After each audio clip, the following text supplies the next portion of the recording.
Thanks very much to our folks who joined this conversation today, to our guests.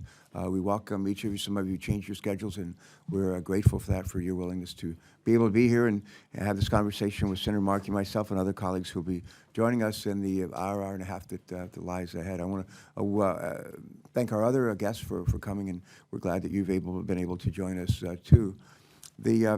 Apologies for a little bit being late. We know we have a number of nominations that are working their way through the Senate nomination process, confirmation process. And I've just come from a hearing on Homeland Security Governmental Affairs on the President Trump's nominee for the Director of OMB, Office of Management and Budget. So I apologize for running a little bit late.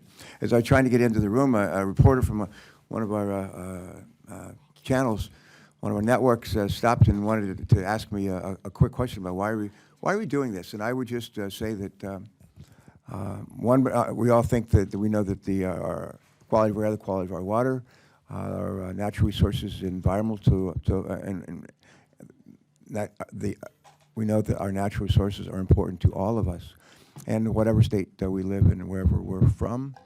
We've had a presidential candidate, Donald Trump, starting early last year, pretty much saying that if he ever got elected president, the Environmental Protection Agency would not fare well under his watch. In fact, might fare very badly, made ineffective, diminished in any role that it might be able to play. He reaffirmed that after the election, and I think it was maybe shortly, a couple of days after the election. And he said a lot of things that we never knew that if he really meant them, or if they were alternative facts, or what he was working off of. But when somebody says they're going to get rid of the EPA and say it repeatedly during a presidential campaign and get elected, you think, well, maybe he really means it. And we can, one of the ways we can determine whether he really means it is, who does he pick to nominate to head up the EPA? Well, he selected the Attorney General from Oklahoma, Scott Pruitt. And when Scott Pruitt was elected Attorney General in 2010 rather, in Oklahoma, they had an environmental protection unit within the Attorney General's office. I don't believe they have one anymore, and I think we have someone here today to speak to that. While he was able to phase out the environmental protection unit within his own Department of Justice and own Attorney General's office, we know that he began raising money from a lot from fossil fuel industries, some of it public money and publicly reported. Others money we don't know where it came from. It's called dark money, and raised millions of dollars, and apparently used that money to do, among other things, to sue the very agency that he's been nominated to lead. And he didn't do it just one time, didn't do it just 2 or 3 or 4 times, but rather he's done it repeatedly, a dozen times or more. Meanwhile, he's testified before, so we had his confirmation hearing, and he testified and indicated he's made maybe some changes in his views, some modifications in his views. But we think it might be instructive for us to hear from some folks from Oklahoma who can say, well, this is what we saw, this is what we witnessed during the time that he was in a leadership role as the Attorney General of the state of Oklahoma. And so today, this is not for you to speak truth to power. This is just a chance for you to speak the truth to all of us. And as Thomas Jefferson used to say, if the people know the truth, they won't make a mistake. And those of us who serve on our committee on Environment and Public Works, we need to know the truth. And frankly, all of our colleagues, Democrat and Republicans, need to know the truth as well. So we hope that today's conversation will take us in that direction. Let me just ask my colleagues if they'd like to take just a very, very brief moment and make a statement, and then we'll go right to our guest. Eddie? Anything at all?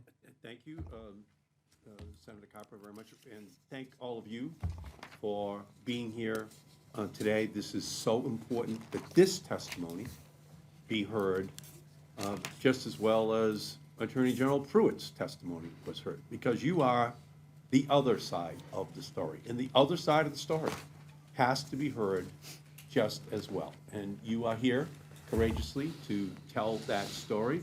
And on the agenda, for Mr. Pruitt is clean air, clean water, our lands, our very way of life.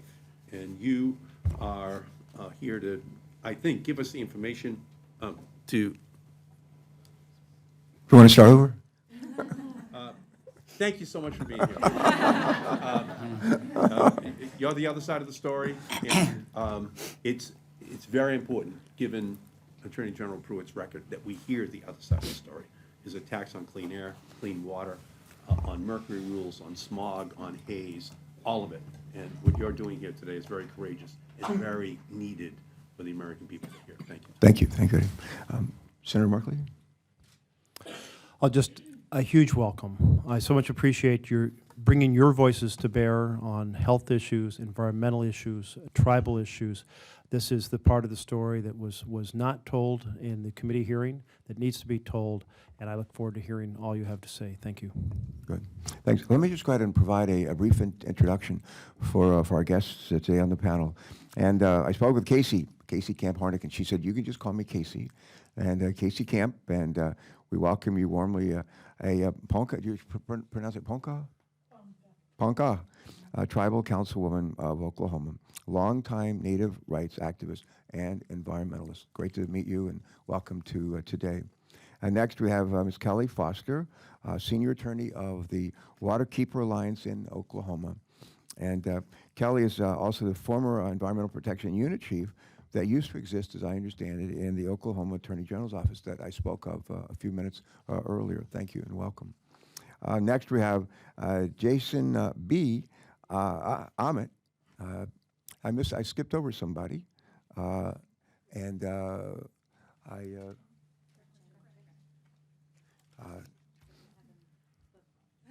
right, sorry, we changed the lineup here, Gretchen. You're skipping over you. Next, we have Gretchen Dahl-Kemper, who is the National Field Director of Mom's Clean Air Force. Good to see you. Thank you. And now, Jason Ahmet, founder of the Indian Environmental Law Group in Tulsa, Oklahoma. Next, John Walk, not to be confused with John Walkie, the Director of Climate and Clean Air Program for the NRDC. Thank you so much for being here. Thank you for all that NRDC does. And finally, we have Lynn Goldman. Lynn is the Dean at Milken Institute School of Public Health at the George Washington University. And I think were you the former Assistant Administrator for Toxic Substances at EPA? Yes. When were you there? What year? It was the Clinton administration? Yes, I was there in the Clinton administration, 93 through 98. All right, thanks. Good. Well, we're glad you're back here on Capitol Hill today, and it's nice to see you all. We welcome all of you. I think you've been asked to limit to about 3 minutes your comments so that we can have a real conversation. And Casey will just lead it off with you. Thank you. Make sure your microphone is on, and we want to hear every word. You guys can't. I'm saying thank you for having me here. We've the senators. Appreciate all of you, and I appreciate the panelists here who are also going to share their information. You know, I started off trying to write something down, just telling you that Oklahoma is shaking, not only from the 1,714 man-made earthquakes that happened this year, but also shaking our heads in response to the idea of having Scott Pruitt being named the head of the EPA. It was likened in my community to putting Custer in charge of the Bureau of Indian Affairs, because the adverse way that he has treated our people, and not only our sovereignty and ignoring those issues, but ignoring the very genocidal process that the extractive industry has created for the Ponca people of Oklahoma. We live in north central Oklahoma. We're a community of 8 to 1,200. We have averaged over the years a funeral a week because of the detrimental air, earth, and water impacts from ConocoPhillips. Now it's the Phillips 66 that is there. We also are dealing right now with the fact that we have had 10,000 injection wells, putting approximately 43 billion gallons of fracked water back into the earth there. We live on a nest of pipelines dating back to the 1920s. We do not know what's going on with the infrastructure there, but as recently as Labor Day of this past year, 4 months ago, we had an earthquake there that was a 5.8 man-made earthquake that was within 1.5 miles under the earth. So that makes the shaking that much more violent. We know that within our tribal area that we've had to get an emergency grant to redo the water structure there because of the impact of these earthquakes. And yet we have no reports at all of any of the issues dealing with the pipelines under the earth. We know that these aging pipeline infrastructures are ready to burst at any moment. And in fact, in Cushing, Oklahoma, an hour away from our homeland, there has been ruptures there.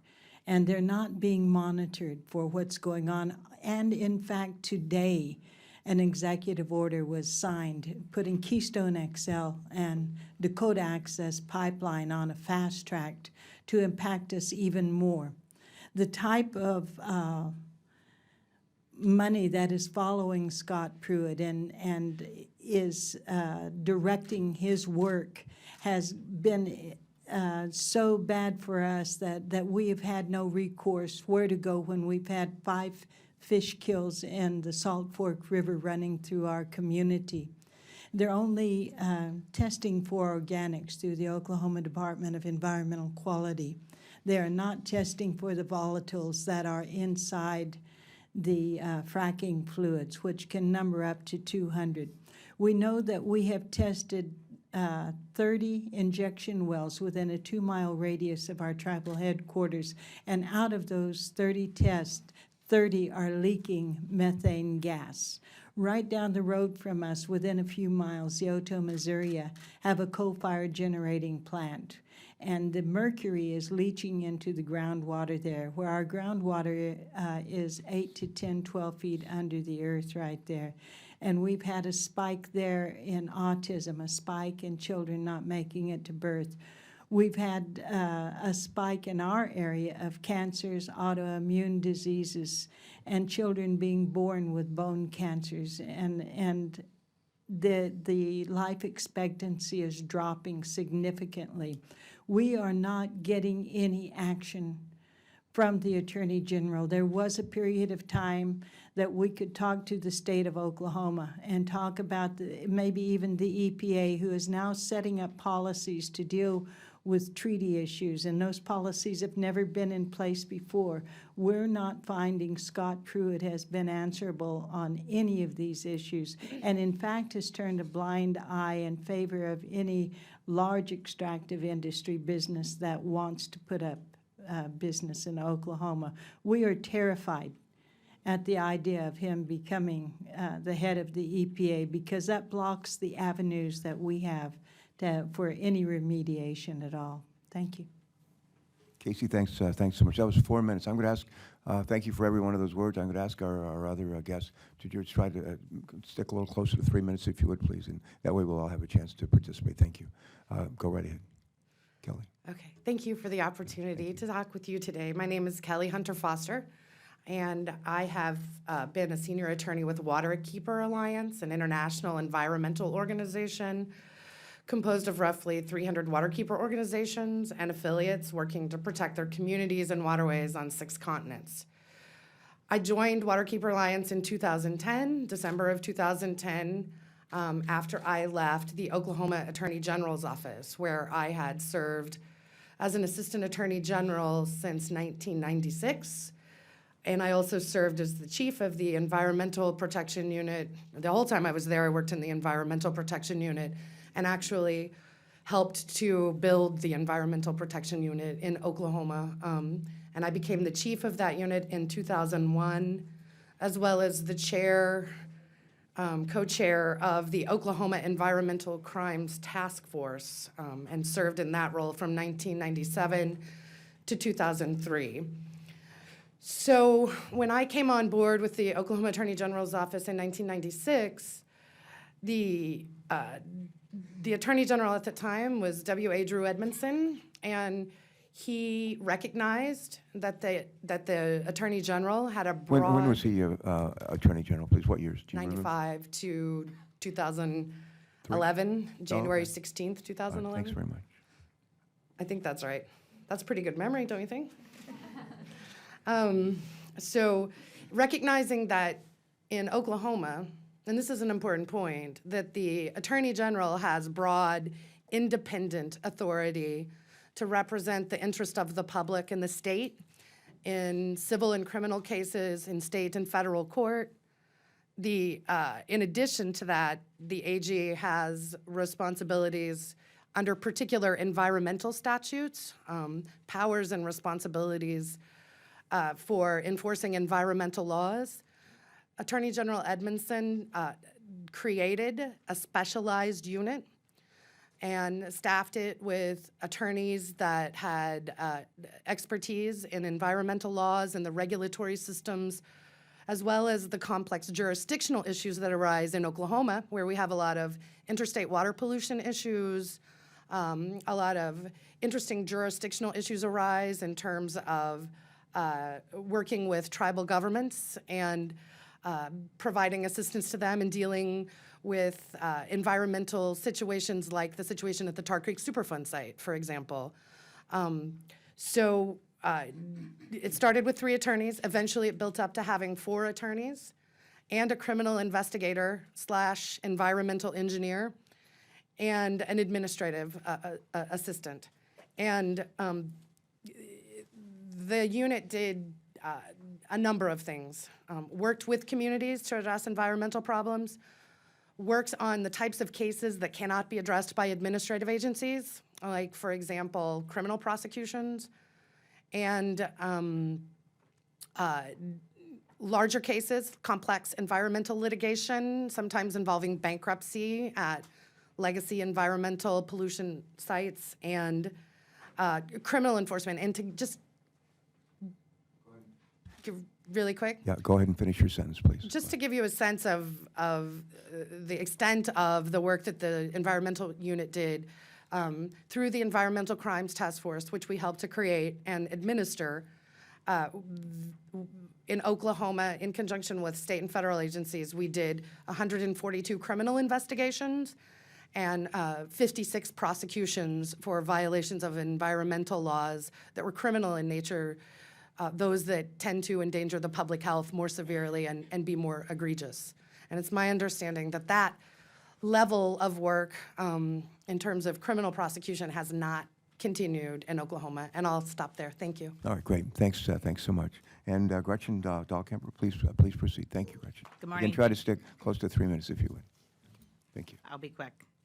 Thank you for having me. As a Pennsylvania mother, I'm really honored to be here speaking on behalf of our We're in PA. I live in Philadelphia, but I'm a Western PA girl. Okay. So, but I'm honored to speak on behalf of our 1 million members across the United States today. Moms Clean Air Force is a 5-year-old organization of parents, a community dedicated to protecting our children from air pollution, toxic chemicals, and the urgent crisis of our changing climate.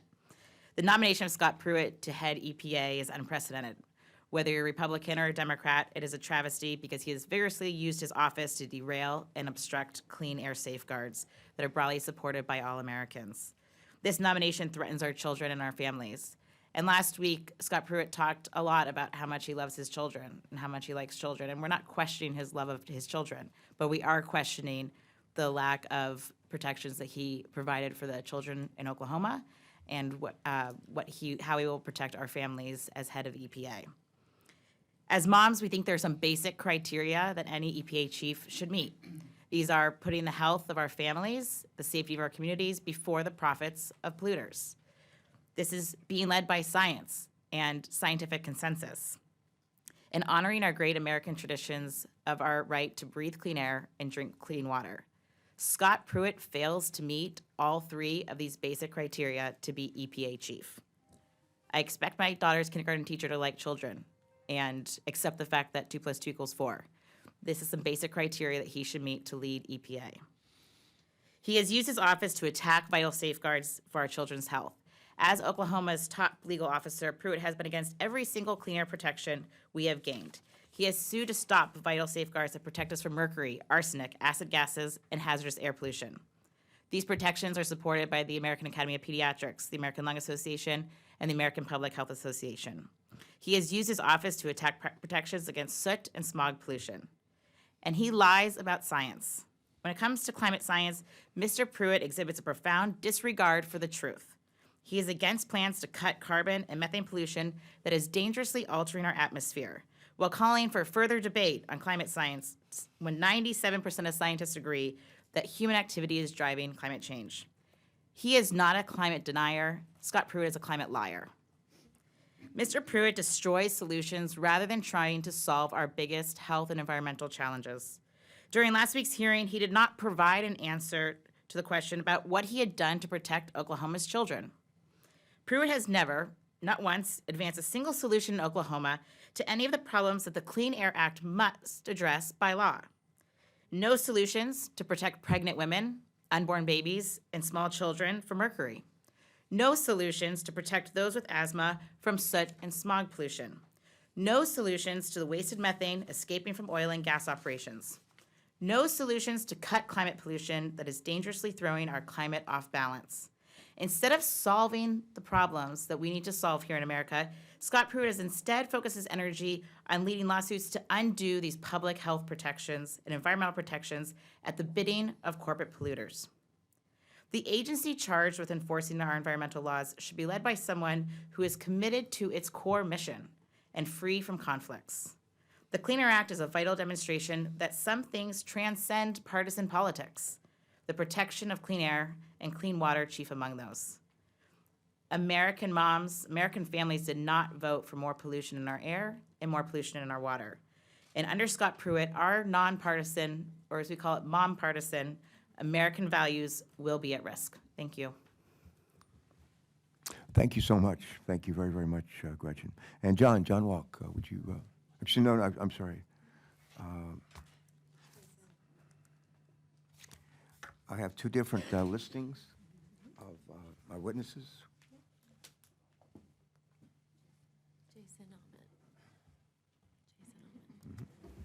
Jason, all right, Jason. Jason, Indian and Environmental Law Group, please proceed. Thank you. Senator Carper, Senator Merkley, Senator Whitehouse, and Senator Markey, thank you so much for the opportunity to be here today. Senator Carper, you said it. You've given us the opportunity as citizens to speak truth to power, and we have to take that opportunity. And Ms. Dahlkemper also said it. It's about kids. It's about doing something for kids. I represent individuals in Oklahoma. I represent individuals whose lives have been injured by pollution. And today I'm here to tell you about one of my clients. Her name is Helen Briggs, and she knows the devastating impacts of lead contamination because her grandchild, who grew up in a town called Blackwell, Oklahoma, today suffers from profound cognitive impairment. Blackwell, Oklahoma has one of the highest incidences of childhood blood lead levels in the entire United States, even today, after the enforcement that Mr. Pruitt lists as an accomplishment. When he testified before the Senate's Environment and Public Works Committee, he didn't answer questions about his enforcement. He provided you with a list. And on that list, he said, here are the things that I have done. One of those things was Blackwell. He listed Blackwell zinc, and I quote, cleanup of the town of Blackwell due to widespread arsenic and zinc contamination from the closed Blackwell zinc smelter. Mr. Pruitt misleadingly fails to mention that Blackwell, Oklahoma is profoundly polluted by lead. Lead has always been a significant concern at Blackwell, and in fact, the smelter was closed in 1972 because the company that was operating it at the time didn't want to have to comply with the Clean Air Act. Mr. Pruitt and his client, Mr. Pruitt on that same list indicates that he represents the Oklahoma Department of Environmental Quality. Well, he and his client, the Oklahoma Department of Environmental Quality, had 4 opportunities to establish safe levels for lead contamination in the soil in Blackwell in 2012, in 2013, in 2015, and in 2016.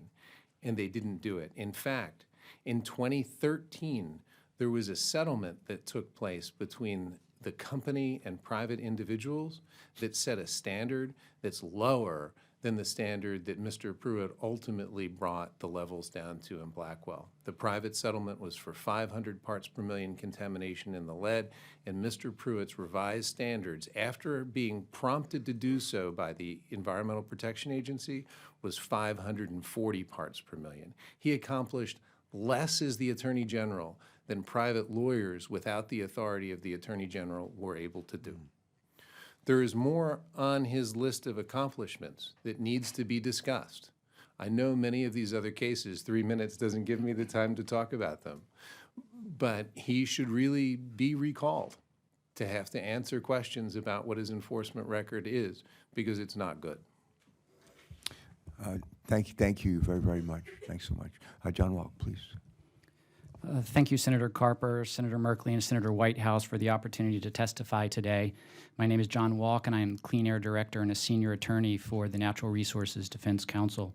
I'm currently counsel for NRDC in several lawsuits that Oklahoma Attorney General Scott Pruitt has filed to overturn EPA clean air protections. Senator Carper, during the second round of questioning at Mr. Pruitt's confirmation hearing, you asked Mr. Pruitt whether EPA should not move forward with its mercury and air toxic standards. Let me read you Mr. Pruitt's response. Senator, I actually have not stated that I believe the EPA should not move forward on regulating mercury or adopting rulemaking in that regard. Our challenge was with regard to the process that was used in that case and how it was not complicit, his words, with statutes as defined by Congress. Mr. Pruitt badly misrepresented his positions before federal courts in his 2 lawsuits against EPA.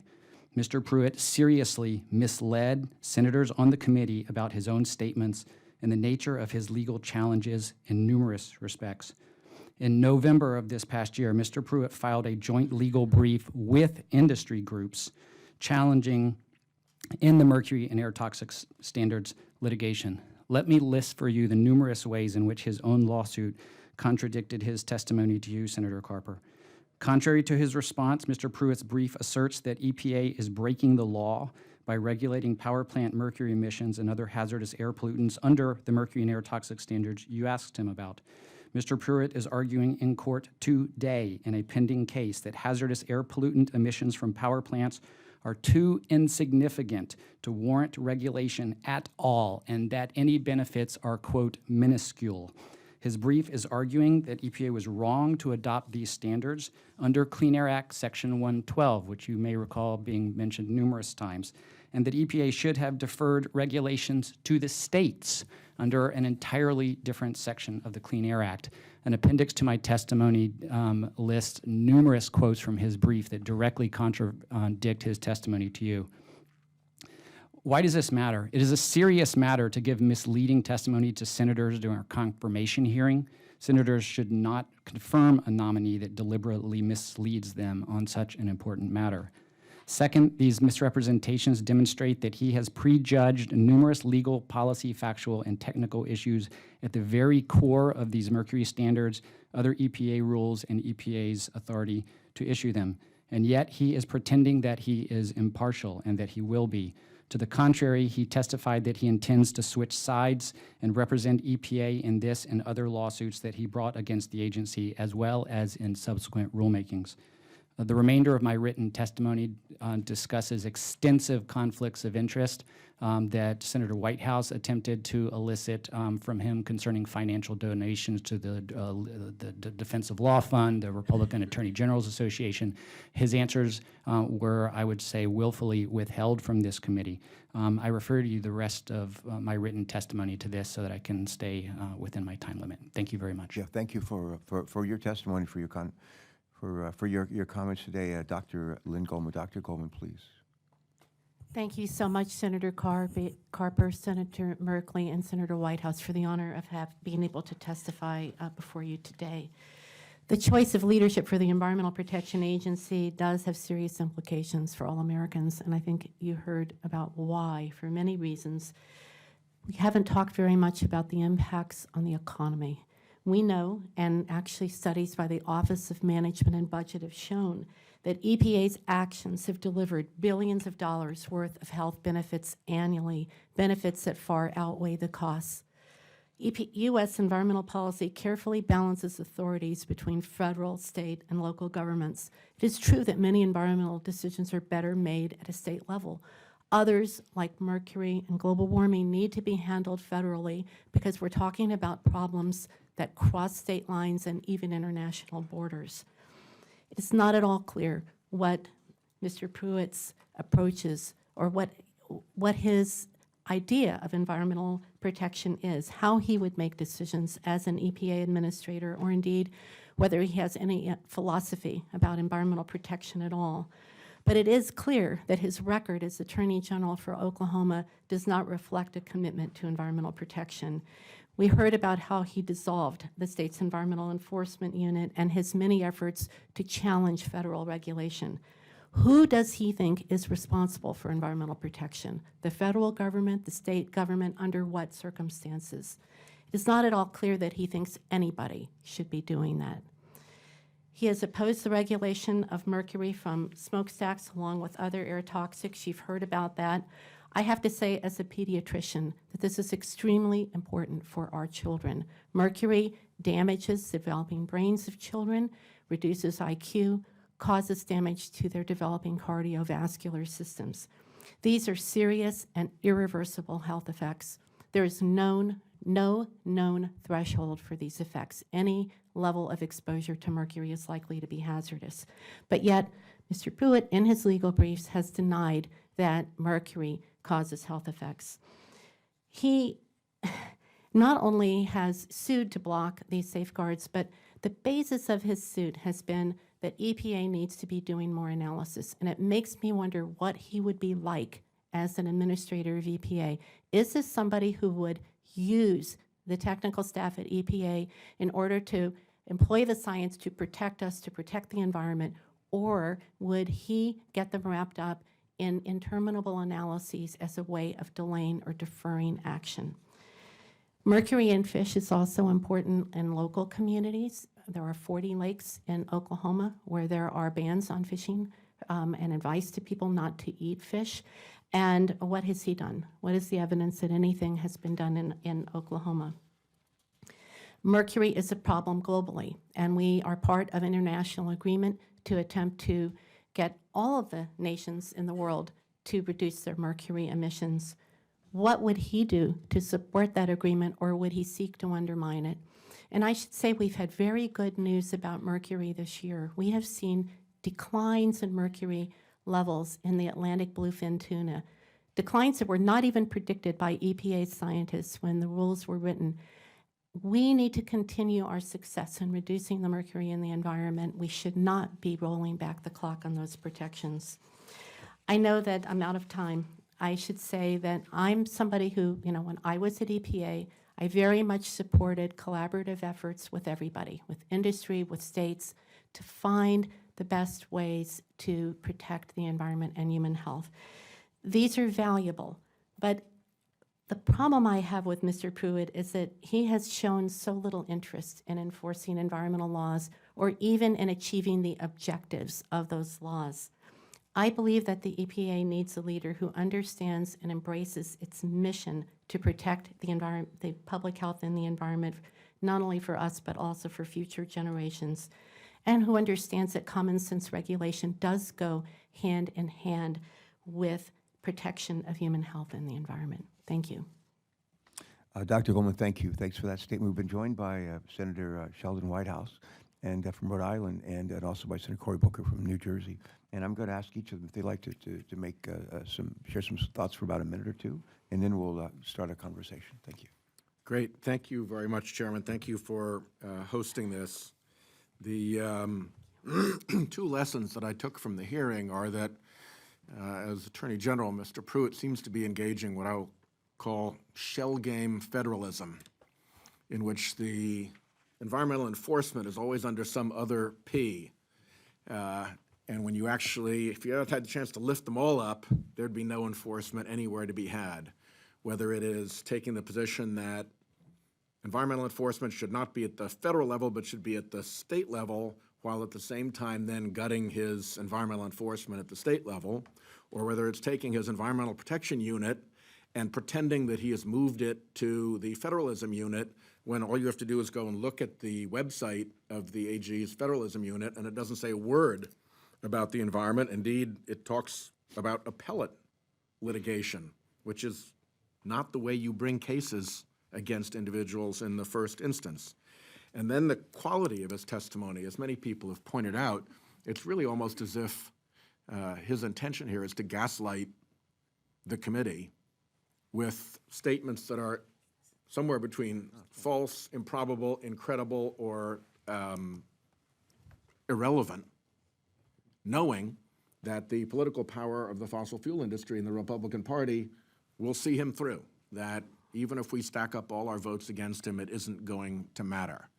And I think that combination of gaslighting and shell game federalism is a really bad place for our country to be on something as basic as environmental enforcement on issues like mercury and clean air and clean water. Thank you, Chairman. Thank you so much. And thank you for being a champion, both you and Jeff, just champions on our committee and off of our committee as well in so many ways. We've been joined by Senator Cory Booker, and Senator Booker and I participate every Thursday just about during session in a Bible study group. And one of the things that we're reminded of from time to time by our chaplain, Barry Black, retired Navy Admiral, Chief of Chaplains of the Navy, is that we have a moral obligation to protect this planet on which we were gifted, which we've been allowed to live and for all these years. And I enjoy those times with him and the sharing that was going on. And we look forward to sharing this with all of you today. Thank you. Cory. Thank you very much. I want to thank you for holding this forum. It's incredibly valuable, and a lot of people seem to be resigning to the fact that Mr. Pruitt is going to ascend to the head of the EPA, but I refuse to accept this. I come from a tradition where you fight no matter what against injustice, and that silence is being complicit, and so I appreciate you all coming here. I know how valuable your time is. I know the efforts that you're involved in, or I know of many of the efforts you're involved in. I live in the Central Ward of Newark, New Jersey, which is a screaming testimony to allowing corporations to run amok and externalize their costs while they're privatizing their profits. The soil in my city is contaminated with lead. The water, the river, the artery that was the reason why our city was founded is now so polluted. It literally is a Superfund site where a Diamond Alcalar, Agent Orange factory just dumped that into the land. The air is so bad that our asthma rates are about 3+ times higher than other areas within our state. And I can go on about the environmental assaults on the most valuable natural resource our nation has, which is our children. And so when I see Mr. Pruitt and talked to him in the hearing and had the opportunity to question him, it was very troubling to me that even the philosophies that he states were being violated by himself, and it seemed like the controlling philosophy was doing the interest of corporations when it came to issues of clean air and clean water in particular. The fact that he fought the EPA on a lot of sensible standards so consistently under the name of federalism. But then when it came to his own state's right to regulate this, he assaulted it again by supporting the right to farm ballot initiative, which, thank God, even the papers saw how tragic that would be and took stances against him and against that initiative. He had said to me in the hearing that he didn't really not support it, but I entered into the record editorials that he wrote in favor of this initiative, which was quite stunning to me. So do you believe states should have rights, or do you believe that its corporations should have rights to pollute no matter what the federal government or even your own state is trying to do? The tragedy in all of this is that he's ascending to a position that now we rely on to take action to protect Americans who still are facing environmental assaults just as severe as those historically that have been seen in my city. And whether that's what we're seeing in places like Flint, which is not an anomaly. Flint is not an anomaly with elevated lead in children's blood, to even what we've seen him doing, whose side he chooses, with the incredible environmental disasters of the industrial animal agricultural industry in our country, with the billions and billions of animals that we kill a year, but these concentrated animal feeding lots, which was a part of the poultry community that polluted their rivers in Oklahoma in the first place and are causing severe environmental damage in other places. So I really do worry about this nomination, Mr. Chairman, to the ranking member. But I do believe how it is critically important that we put out there the truth as much as possible on these issues. And should he get confirmed, that we prepare as a larger community to fight everything he does that undermines the safety of our nation. Thank you. Thank you so much for that. I'm going to just ask you. We're going to go down the row, and then I'm going to yield to Senator Merkley to lead us in whatever direction he wants to in this conversation. But I think almost every one of you cited examples where the Attorney General from Oklahoma has not been a champion of the environment and not been the kind of steward that we had hoped for from a person in that position. Could each of you maybe give us an example where he has been a champion, a steward that we would hope we do have to lead the EPA? And Casey, you want to go first? He's been a champion at suing the EPA. All right, thank you. Kelly? I'm unaware of any examples that would support that. None? I'm not aware of any cases that he has done that would protect the environment. Okay, thank you. Please, Gretchen.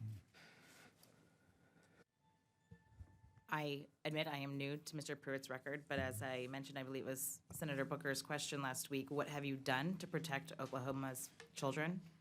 He was unable to answer that question, and I have found nothing that he did in his time as AG to protect Oklahoma's children from air pollution. Okay, thank you. Jason Allen? Senator, that's a really great question. I've represented people in Oklahoma exclusively on environmental issues for 20 years. I teach at the Tulsa Law School. I teach for Oklahoma State University. I'm intimately familiar with most of the environmental cases that are going on in Oklahoma. They're either being prosecuted by me or by one of my friends or by somebody that I know. I'm unaware of any environmental case that the Attorney General has ever prosecuted that was done in the public interest of protecting the environment. Thank you. John Walk? Senator Carper, your question is a serious one. I believe at the hearing and elsewhere he has voiced rhetorical support for clean air and clean water, which I hope should be a bare minimum. But then where actions matter, I have gone back and looked at all 26 cases that he filed against the Environmental Protection Agency, and I have them here in a chart. And not one of those cases with the outcome he was seeking have reduced air pollution or water pollution by a pound greater than the rules that he was challenging and seeking to overturn. In other words, his own actions show an unrelenting hostility to EPA's mission carried out to enforce the law. And I can honestly say that of the cases that we have found in a docket by him against EPA, not one of them would have produced a better health or environmental outcome. All right, thank you. Thank you. Dr. Ullman, same question, then I'm going to yield to Senator Merkley. I'm also not aware of any. Microphone? Yeah, there. There. I'm also not aware of any such actions having been taken by Mr. Pruitt. Okay, thanks for those responses. Jeff? Thank you very much. And I think all of you said various things that stick in my mind. Casey, you started by saying this nomination is like putting Custer in charge of the Bureau of Indian Affairs. That's a powerful way to draw that picture. And Kelly, your personal experience on the Environmental Protection Unit, were you there until it dissolved, until it was dissolved by Pruitt? I was there from the beginning until the end of 2010, just immediately before he took over as Attorney General. So I'm not sure exactly when it was dissolved, but I think it was a short time after that. Well, I'm very struck by the argument that Pruitt has made that the states are the ones that should be doing the regulating, and yet the challenge is exactly what he represents, which is a powerful industry then works with and elects an AG so that there is no regulation, no protection for the citizens and the children. And Gretchen, you referred to the fact that I think if I got this right, mom partisan values are placed at risk. It's a clever turn of phrase, but you started off saying I think the mom values are that you should put children's health ahead of polluter profits. If I got that, is that the heart of the point you're making? Absolutely. You know, EPA serves as a public health agency and making sure that our families are protected and our communities are safe. And that should be that should be the core part of its mission. And putting the profits and interests of the biggest polluters ahead of that should make him ineligible to be head of EPA. And Jason, you gave us the kind of the clear story on Blackwell and the damage that has been done. And John, your comments fell into kind of giving us an understanding of, as you summarized, the unrelenting hostility. Lynn, I wanted to ask you a question. I had not heard about the declining values of mercury in blue-green tuna. We do know that a lot of the mercury is produced by coal-fired plants, and there's been a dramatic reduction in the number of coal-fired plants as natural gas and renewable energy have replaced them. Is that the reason we're starting to see an improvement, or have we figured this out yet? Indeed, it seems that mercury emissions in the air are having much more of an impact on the fish in the ocean than we thought. And that at one time, and I was one of these, we thought that a lot of the mercury in the ocean fish was coming from very deep sources of mercury coming from the Earth's crust. But what seems to be more important is the mercury in the air and in the upper levels of the water, such that we actually, over the last 20 years, are seeing a decline in the mercury levels in these Atlantic bluefin tuna and also bluefish. Separate research, very well done. And it's humbling to know that we're still learning how these things work, but it's also encouraging because it's saying we can not just reduce the mercury in the lakes and the streams and the ponds, the fresh water, but also in the ocean, and really benefit the health of far more people who need to eat fish for protein, which is a very good thing if it isn't contaminated with mercury.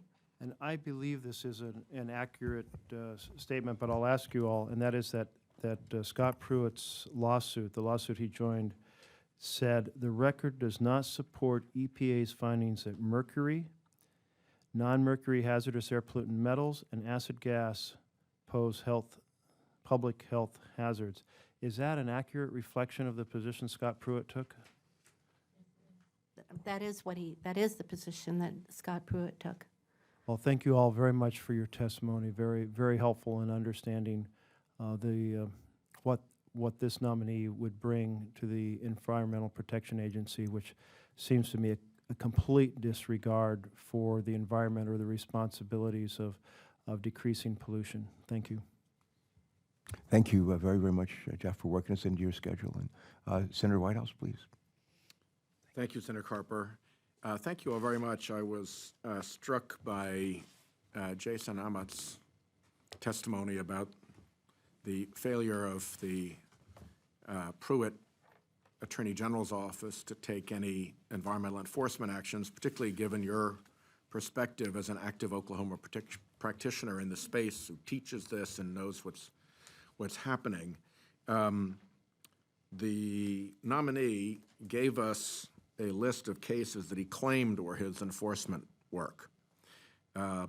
As we went through them, it appears that they fell into three categories. One was they'd already been brought by his predecessor, and he couldn't very well duck them, so they kept going. Whether he got a better result than his predecessor would have is an open question. Whether he got a really terrible result compared to what his predecessor would have gotten is another open question. So that was one category. His predecessor brought it, and he was stuck with it. The second category was fish kill cases, which, as I understand, are cases in which essentially they count the fish, a letter goes out, it's a very mechanical, formulaic, administrative proceeding that doesn't really create much in the way of liability or opportunity for anybody to avoid responsibility. Is that a fair understanding of the fish kill laws of Oklahoma? Yes, Senator Whitehouse, it is. The third category was cases that weren't environmental cases at all, that they happened to be against a fossil fuel company that had cheated on its requirements to pay money to the state, for instance, and so he sort of threw that in, but it wasn't actually an environmental case. There were two exceptions. One was the Oklahoma-Arkansas agreement that he claims he got this really wonderful path-breaking result on. My understanding is that the standard, the enforcement date, all of the key elements of a binding legal requirement on the Arkansas polluters was in place before he got there, and what he did was negotiate a delay by running a process through a university that gave the polluters extra time before the enforcement kicked in, and when the dust settled, the standard had not improved. So is that correct? Is that your understanding, Mr. Hammond? Senator Whitehouse, it is, and in fact, actually, the standard rolled back. Ms. Foster can describe exactly how. Well, let me turn to her in a second because I'll ask her two questions at once, and with that, I'll close. He also described a case he brought against the Mayhard egg farm, and indeed waived a complaint that had his signature on it as if he had initiated the case. And I guess my question to you, Ms. Foster, is A, what is your reaction to his assertion that his intervention in the Oklahoma-Arkansas river dispute created enhanced environmental enforcement? And B, what was the status of that Mayhard egg case when he became Attorney General? Did he actually start that case, or what happened with it? Would it be possible for me to speak to the phosphorus standard issue and let Mr. Ahmet speak to the Mayhard case? Because I think he's more familiar with it than I am. Sure. Thank you. Sure, we'll Could you take speak to whoever the knows Mayhard it best. case? Which one do you want to The Mayhard egg case. First? It was the one place where he was able to show he'd actually filed a complaint. Well, so And so what was that about? Sure. The complaint was filed after Mr. Pruitt took office as the Attorney General, but it was a consent decree.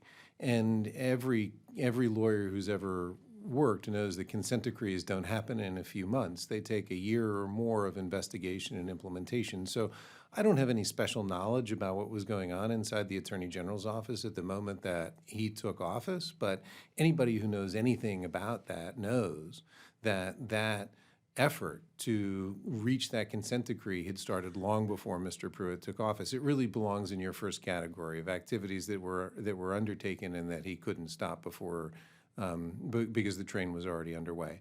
And the complaint was in effect filed to end the case as part of the package of documents presented to the court Right. as the consent decree, rather than as the beginning of a piece of investigation and litigation. That's correct. That's exactly right. May I add something on? Well, let me give Ms. Foster a chance on the river agreement. Okay, so myself, as an assistant AG, and the Oklahoma Secretary of Environment negotiated an agreement with the state of Arkansas in 2003. The impetus for that agreement was Oklahoma's passage of a water quality standard, a numeric phosphorus standard for the Illinois River. The context for this is, since the mid-'80s, Oklahoma has been working to get a phosphorus standard and limits placed on those municipal point source discharges in Arkansas. That's the genesis of the case Arkansas v. Oklahoma in 1992. This is an important priority for the people of the state of Oklahoma to accomplish that. That's what that agreement did in 2003. It said Arkansas will place interim limits and come into full compliance with Oklahoma's water quality standard by July 1st of 2012. And that was a historic agreement. It's very important to the people of the state because the Illinois River watershed is very important to the people of the state. And the important thing to know about that is, as a result of that agreement, the EPA approved Oklahoma's water quality standard. It became a federally enforceable water quality standard at that point. It had a 10-year implementation period and an agreement with the state of Oklahoma about what the limits would be in the interim. But Arkansas had agreed to ensure that their permits starting in 2012 would include appropriate phosphorus limits.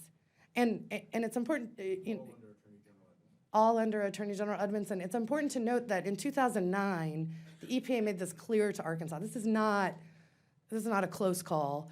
The EPA told the state of Arkansas in response to a permit application that was, their 5-year permits, that they could have the interim limit up until June 30th, 2012, and on July 1st, they needed to put more stringent limits on those permits, take them from 1 milligram per liter to 0.1 milligram per liter starting on July 1, 2012. And so any implication that the agreement that was done in 2013 by AG Pruitt was the first time that anyone in Arkansas would have been held to comply with Oklahoma's water quality standards would be inaccurate. And it neither accelerated nor strengthened the environmental compliance requirements of Attorney General Edmondson's original agreement that the EPA had approved. It definitely did not strengthen them, it undermined them. And delayed them because of the Baylor study, correct? At a minimum, it delayed them. Okay. I'm sorry, but Mr. Emmett wanted to say one more thing, if I could let him finish what he wanted to say, and I'm done with my questions. Senator Whitehouse, you raised the question of the Mayhard Egg Farm, and the Mayhard Egg Farm was a consent decree that was, as you pointed out, entered into by the Attorney General. He took responsibility for ensuring then compliance with that consent decree in the future. Mayhard Egg Farm is an egg-laying facility. They make eggs. They have a big wastewater pond from the chickens there. And the problem was that wastewater pond was discharging onto neighboring property owners and into nearby streams. Severe pollution. In 2015, while the consent decree was in place, the Mayhard Egg Farm had a massive discharge of waste from the same lagoon that was the subject of that consent decree. That is, the Attorney General's office failed to adequately enforce the consent decree that the Attorney General now lists as an enforcement priority that was his objective while he was the Attorney General. In fact, it was the first one that he listed. It was a failure, at best. So it's sort of upside-down world here on the record of this Attorney General, in which he takes credit over and over again for environmental cases in which his role actually was to weaken the standard, fail to enforce the standard, and he even takes credit for environmental cases for the work he did to sue EPA. It's bizarro world. It's alternative facts. The one thing you can say is that he came along later and he imposed a fine for that second discharge in 2015. Senator Booker was pursuing this line of questioning in our hearing for the nominee, and I'd like for him to jump in. Yeah, I just find it all stunning, and I would really like to, Ms. Foster, go a little bit more into that fact pattern that I went through with him and challenged him, because in his submitted testimony, this was his top environmental achievement that was listed in his conversations I had with him one-on-one. This was something he celebrated. And I really want to drive this home, because he seemed to try to just disagree with me on his achievement. But let's be clear, as you said, in 1992, Oklahoma versus Arkansas clearly found in favor of Oklahoma, and basically said, once there is a water quality standard set by Oklahoma, and it is given the strength of an EPA approval, then it locks it in. And this added actually a 10-year phase-in period, which is a long time for a phase-in period. And so my understanding is, by the time he begins to take his so-called historic action, that you basically had the power of the Supreme Court, the power of the EPA, all enforcing this water standard. And then, if I remember my fact pattern correctly, around 2012, you had yet another study that was done based upon scientific evidence, in which Arkansas played a part. And again, that .037 phosphorus standard was reaffirmed. And what Pruitt does is his historic accomplishment, and one of the top things he lists to us, please correct me if I'm wrong, is to simply delay implementation of this standard for 3 years and then rolls the dice by letting yet another study go out with a commitment to abide by that study, which fortunately comes back at, I think it was 0.035, which then agreed that it would be 0.37. So I don't see how he can claim in any way that he contributed to this. And it seemed like the only thing he was trying to say to me, well, if I hadn't done it that way, we would have been open to lawsuits. But that makes no sense to me because of a clear Supreme Court case and an EPA federal enforcement measure. And as an example of that, I held up the letter from Tyson's, which as soon as he agreed to push it back 3 years, Tyson's then turns around and says to the EPA, okay, we've got this agreement with all the parties, lay off of us for 3 years and let us continue to pollute the water. And so this to me was astonishing, but he seemed to try to insist on me, had he not intervened and given this 3 more years to allow the polluters to continue, that he would have, that he basically saved his state. And I don't see that in any way. So please tell me that this is not my confusion on this, that really what he did was to give polluters another 3 years and a possible out through yet another scientific study of something that had been studied multiple times already. I don't think you're missing it at all. The threat of the litigation was over the approval of the water quality standard. That happened in 2003. At best, you'd need to bring that lawsuit within at least 6 years. But 10 years had gone past. There was no lawsuit over the water quality standard. It was approved by the EPA. There's no legal challenge to be concerned about. The cities, which were the subject of that agreement, were already getting the increased stringent limits placed into their permits at that time. So I struggle, as you do, to see any benefit to the state from that agreement. And in fact, I think the agreement, the 2013 agreement, goes further in terms of being adverse to the interests of the state than even you have. I think you're being generous in your characterization of it, because in 2003, it was very clear that Arkansas had made a commitment to put those limits into the city's discharge permits.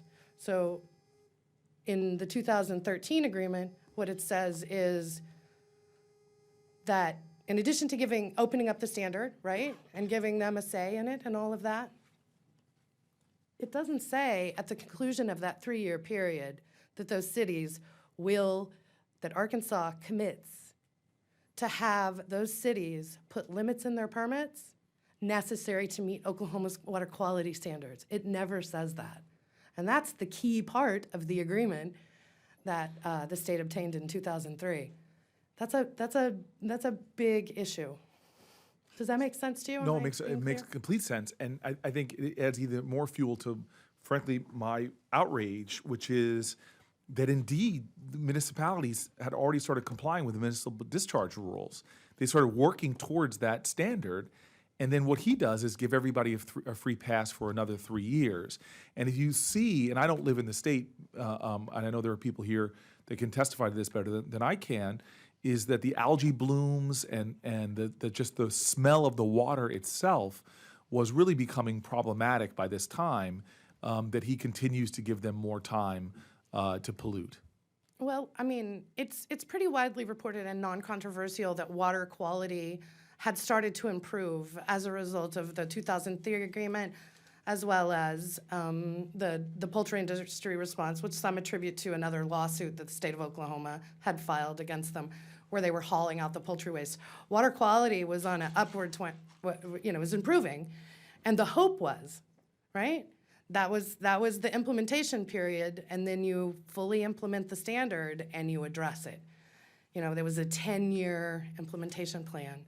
So, I'm not sure I can explain why a year or several months after the State Water Resources Board ratified that water quality standard, why it would be in the state's best interest to continue the agreement, reopen the standard, make sort of some of the agreements on not taking enforcement and regulatory actions that are contained in that 2013 statement. I don't understand the benefit to the state of it at all. So let me just real quickly, because I know time is limited, just shift to a really quick topic, because Scott Pruitt said to me directly to my face that, and claimed on the record that despite all the lawsuits he filed against the EPA, that he did not have the statutory authority to initiate litigation against protesters.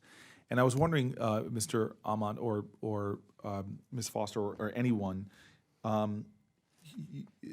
was very specific. I asked Mr. Pruitt, as was stated in your all opening remarks, what actions he had done to try to help 111,000 children in Oklahoma who suffer from asthma, whether he'd filed any lawsuits on behalf of them.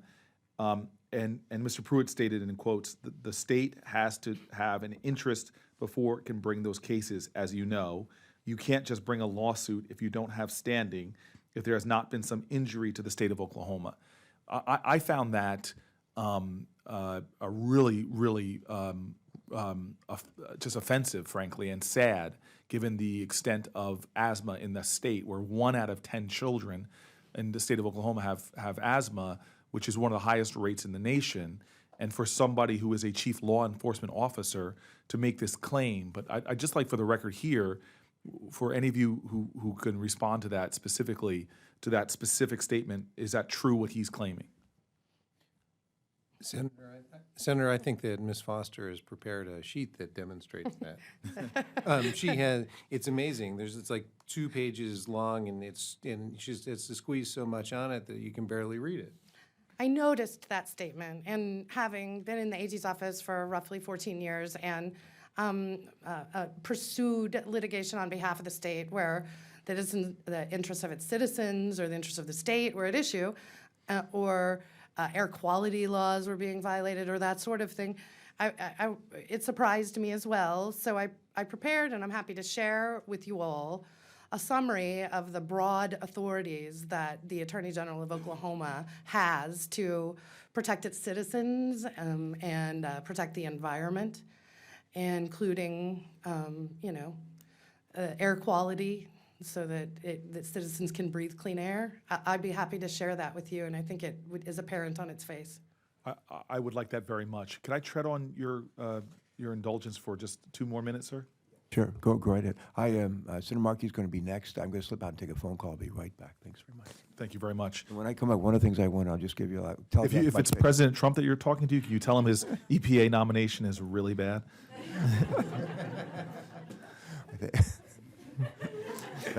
That would not be, what do you call it? What's the term? Something facts? Alternate facts, That would not be yes. alternative facts.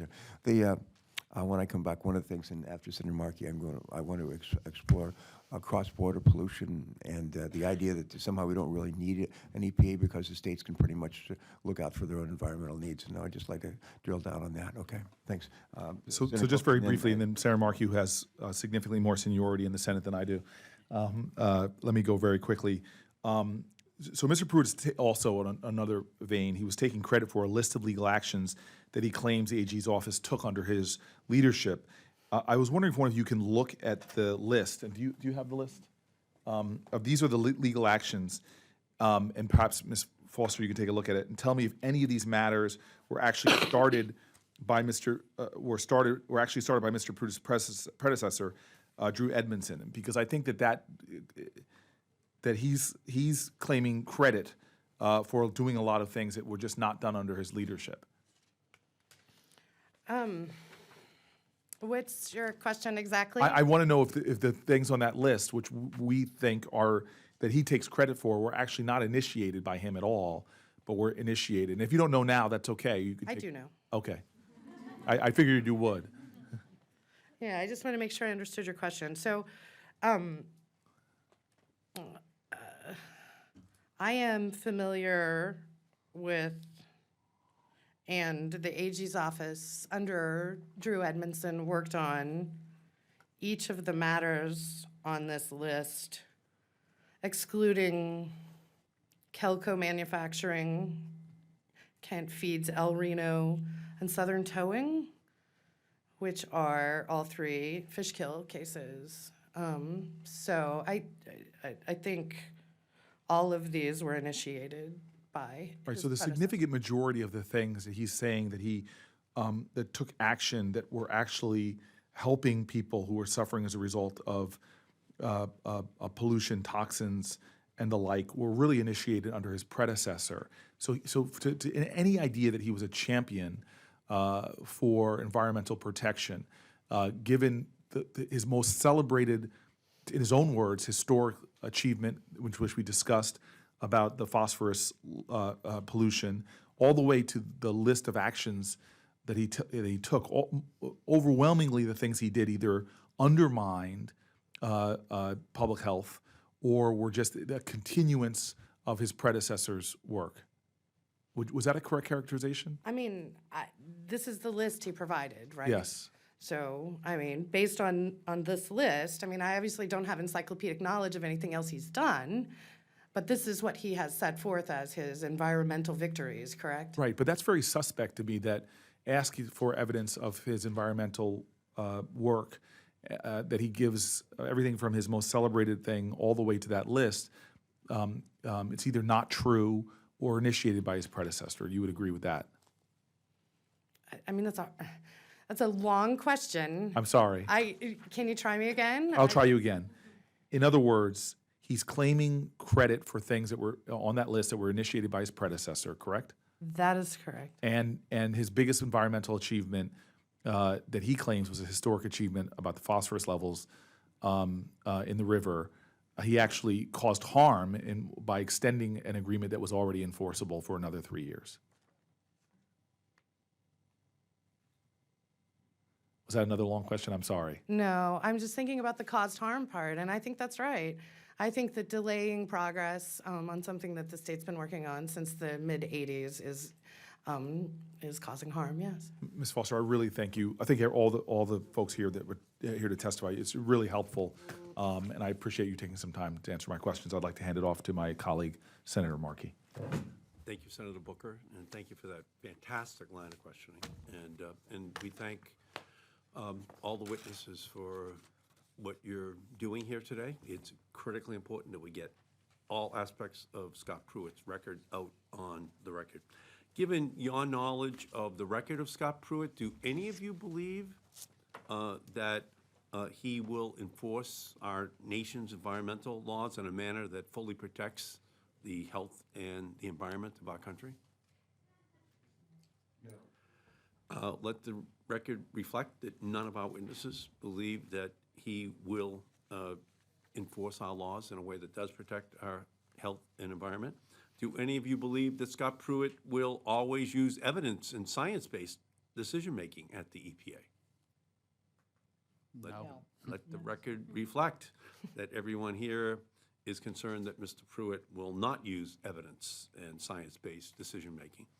Do any of you believe that actions Scott Pruitt is likely to take at the EPA will not have an adverse impact on our air, water, and land across our country? No. Let the record reflect that everyone at this panel is very concerned that our laws are not going to be enforced in a way that does protect our air, our water, our land all across the country. Do any of you believe, given Scott Pruitt's extensive record suing the agency to overturn fundamental environmental protections, that he is capable of leading the agency free of unresolvable conflicts of interest? No. Let the record reflect that our witnesses are concerned that Mr. Pruitt is not capable of leading the agency free of unresolvable conflicts of interest. And I do share each of your concerns about that issue.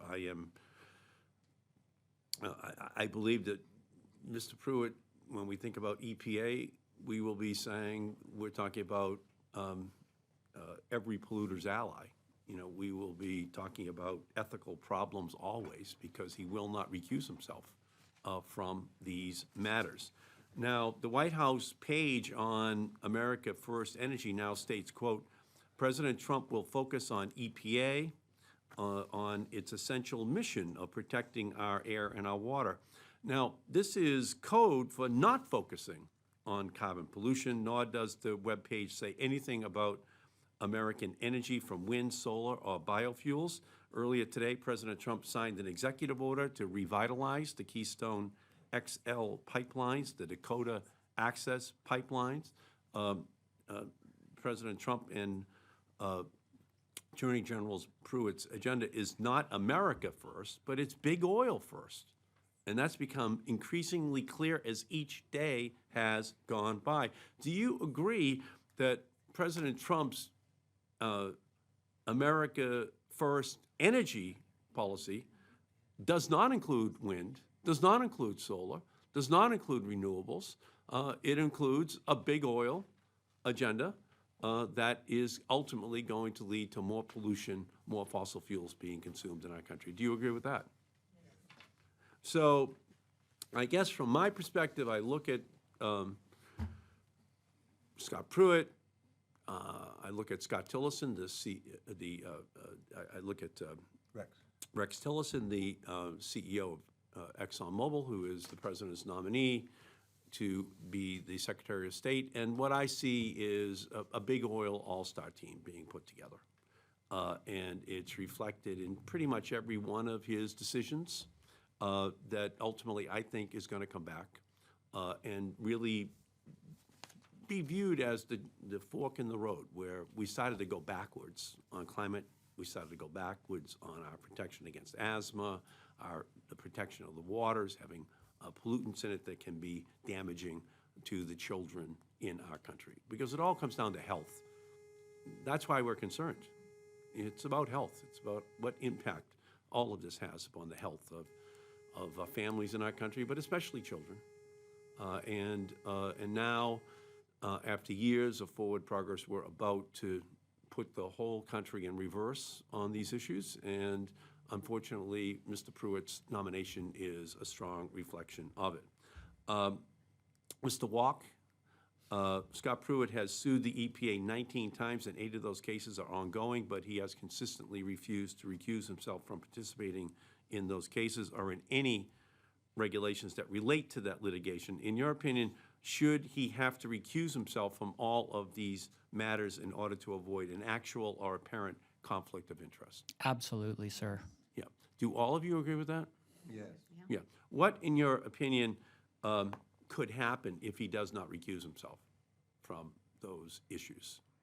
Senator Markey, he will be putting himself in a position after seeking and presumably receiving a recusal from a subordinate that reports to him that would allow him as EPA administrator to sabotage each of those lawsuits and to adopt the industry positions and to abandon the EPA positions being defended in court today.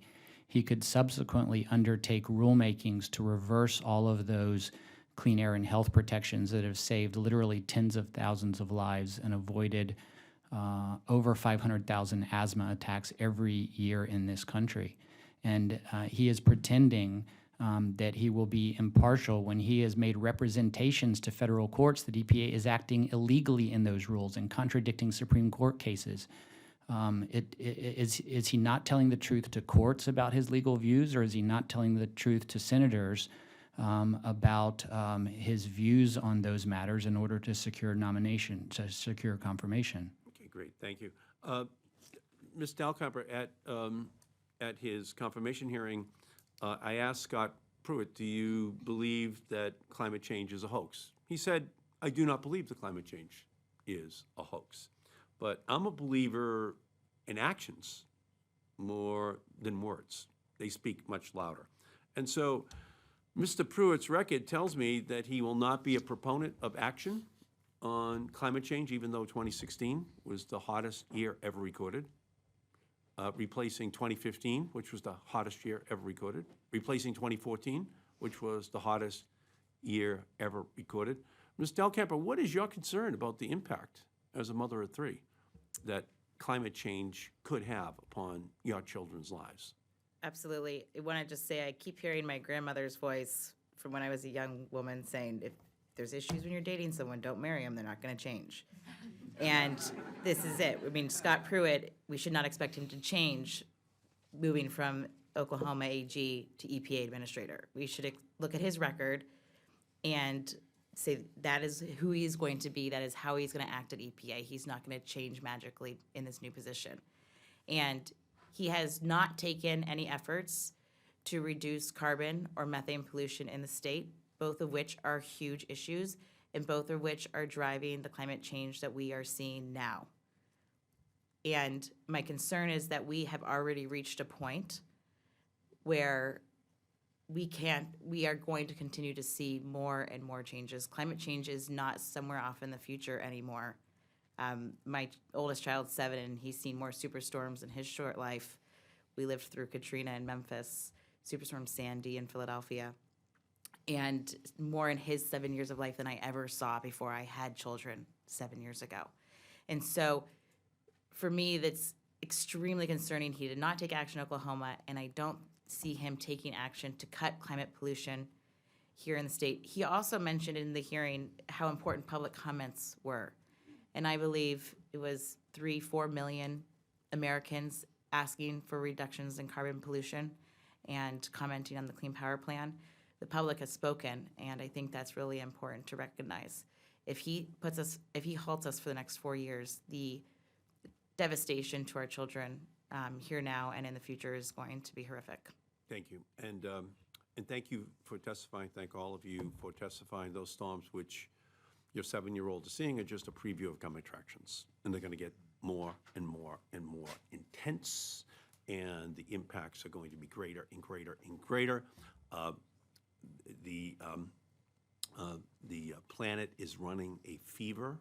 There are no emergency rooms for planets, so we have to engage in preventative measures that reduce the addition of carbon, greenhouse gases, into the atmosphere so that your children do not have to live in a world that is beset by these absolutely catastrophic storms or other events that change the whole course of human history. So we thank each and every one of you for what you do. Thank you. Senator Markey, thank you so much for being a part of this conversation and for all those other conversations in years gone by. Thank you. Thank you. I understand that a couple of our guests may have to head for home, so I want to be mindful of your time. But let me just ask a couple of questions before you all have to leave.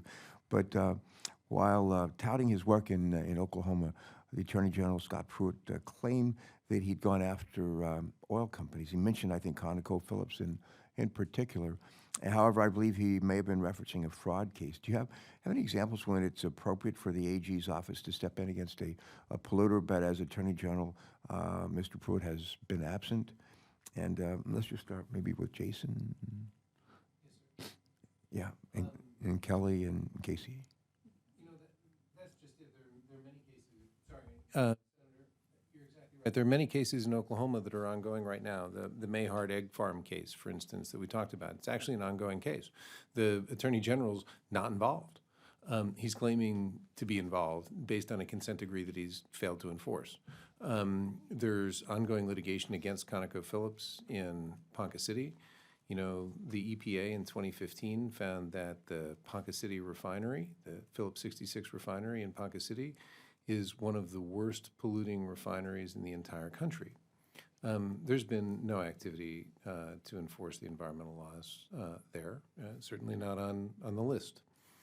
And you can go across the state. I mean, essentially any major piece of environmental litigation, from cases against Halliburton in Duncan, Oklahoma for groundwater pollution that have gone on where the groundwater has been polluted, to a present case that's going on in Bethany, Oklahoma, where the city's water wells have been polluted, a classic case where the Attorney General would step in. The Attorney General is absent. The question was asked earlier, does he have the authority to act in these cases? Yeah, he not only has the authority, he has the duty.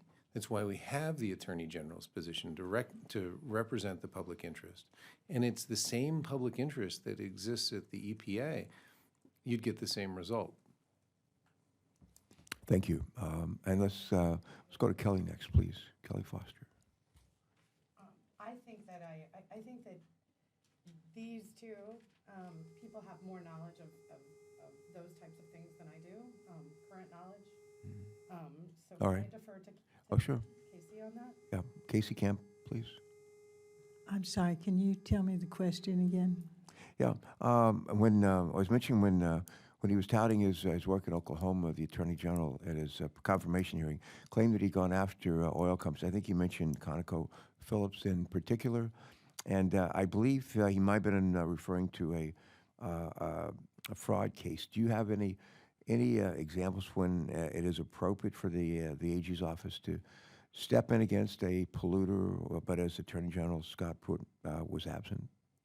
There are areas that he should have stepped in for a decade now or 2 decades now in terms of the health of the people around ConocoPhillips in north central Oklahoma. And the most pressing one right now, Senator, is the idea that we're having, as I said, 1,714 earthquakes this year alone.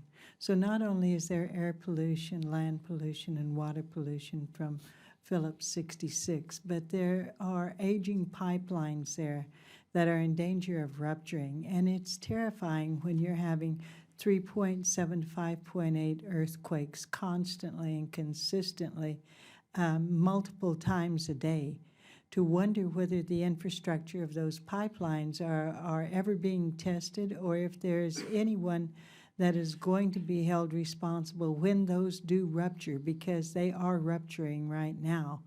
And some of those are so old that they have been, the oil companies are no longer there. But ConocoPhillips is there.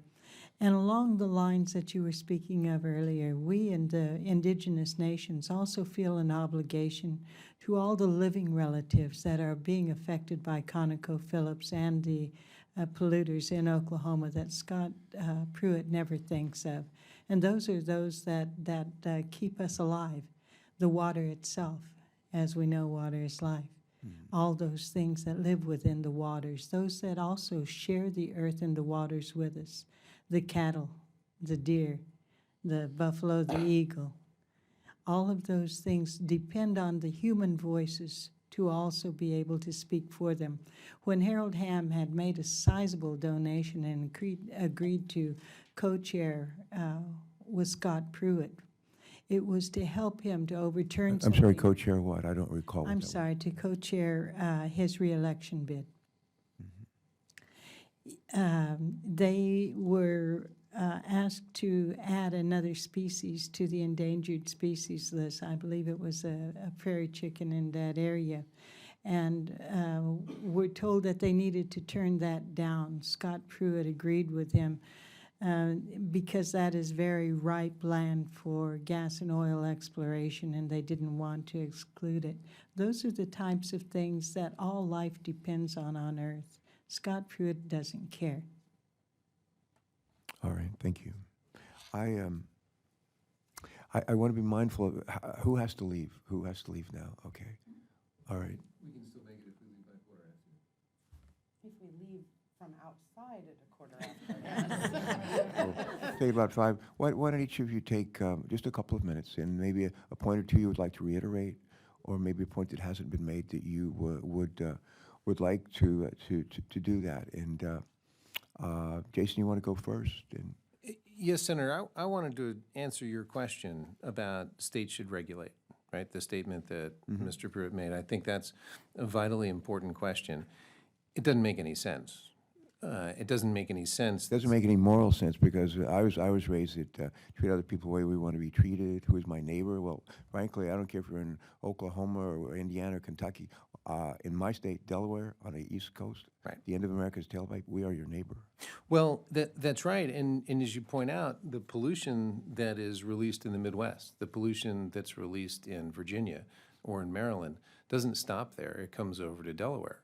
You know, pollution doesn't respect the concepts of state boundaries or federalism. The air doesn't. Now, what would happen if you reset the clock on this is you'd go back to the law as it existed basically at the turn of the last century.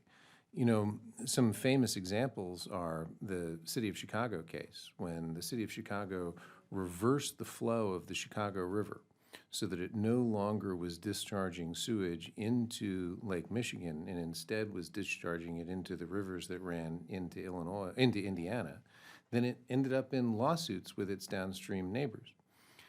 We could talk about the smelters in Tennessee that when they were unregulated because there was no national air regulation in the last century or 2 centuries ago, because that's the kind of law we're talking about. We're talking about law that's 2 centuries old to be thinking about these concepts.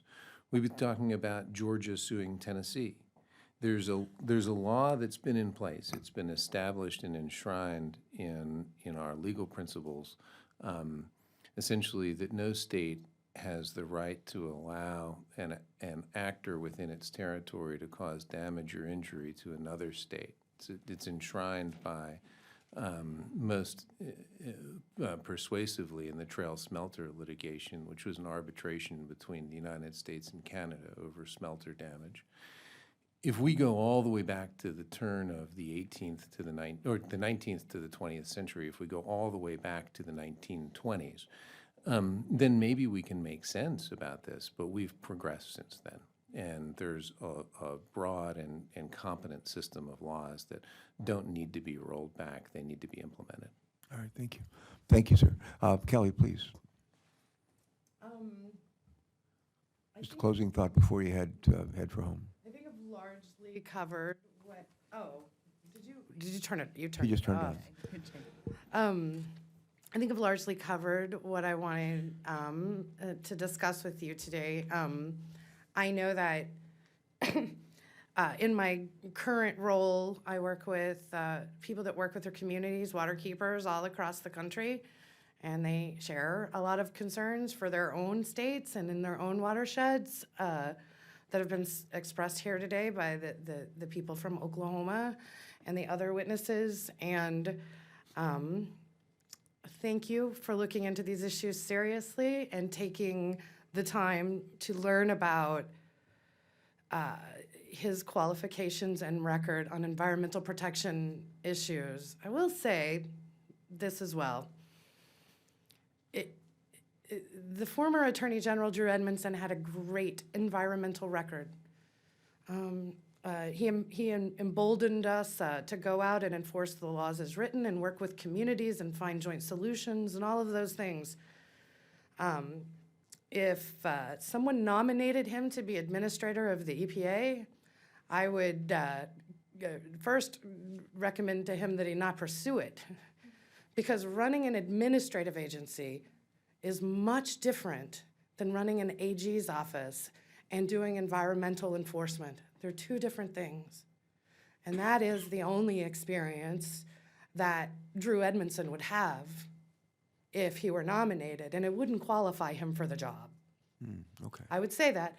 And so where you have the current Attorney General, Scott Pruitt, having little even environmental enforcement experience, I think that it increases greatly my concerns about his qualifications for the job at the U.S. Environmental Protection Agency. All right. Thank you for adding that. Thank you. Again, we're grateful to all of you, but especially those of you about to leave us. And we'll break for dinner around 6 o'clock. We'll be back at 7. I'm just kidding.